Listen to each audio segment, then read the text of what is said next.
So, lahat tayo ay may pinanggalingan, tama? Whether galing sa magamit yan, o kaya sa isang event, o kaya sa experience. At lahat ng ito ay nagbigay sa atin ng sentimental value o kaya ng memories. At dahil doon, kung may mga bagay man tayo na hindi dapat natin makalimutan, ay yun yung lugar na pinanggalingan natin. Pero sa inyo mga chikoy, tatalakayin natin yan isa-isa dahil titignan natin kung saan ako nagsimula. Upang makarating ako sa sitwasyon ko ngayon dito sa YouTube.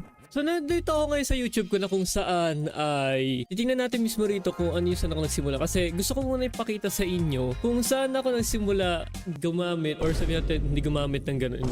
Ba yan?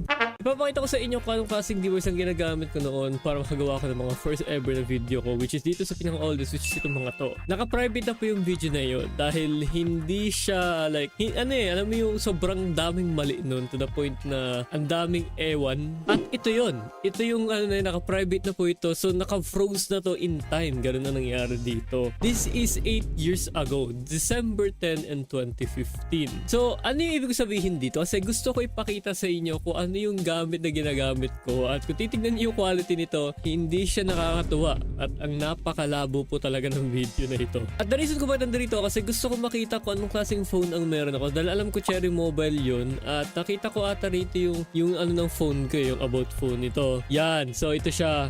Ang model number niya ay W720. So it's the Cherry Mobile Ruby. So dito po ako nanggaling, okay? Dito po nanggaling yung ano ko.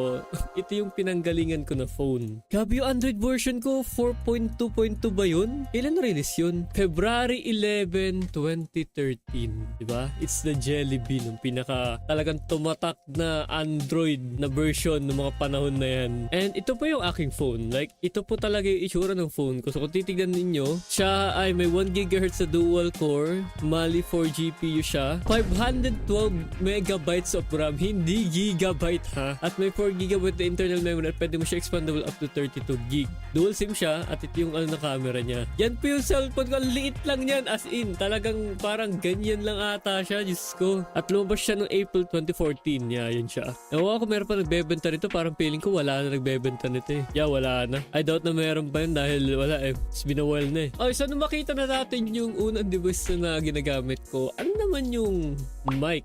Punta lang po kayo sa question page 500 subs at makikita nyo yung mic na gamit ko. So ito, kung titignan ninyo, ayan po yung mic na gamit ko. Ano sabi ko dito?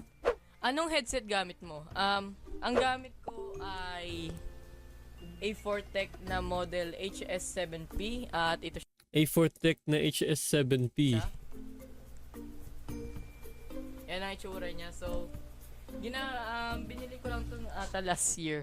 Okay. So, ito po yung headset ko noon. Ito po yung ginagamit kong headset na nagsisimula pa lang ako sa YouTube. At sa sobrang dami kong tinry na headset, ito lang yung headset na talagang nag-work talaga sa akin para makagawa ako ng content ko. And to be honest, kung iisipin ko yun, from this na headset na may mic to this, itong meron akong sariling mic stand na Rode NT1 na mahigit ilang libo to para magkaroon lang ako ng magandang sound quality.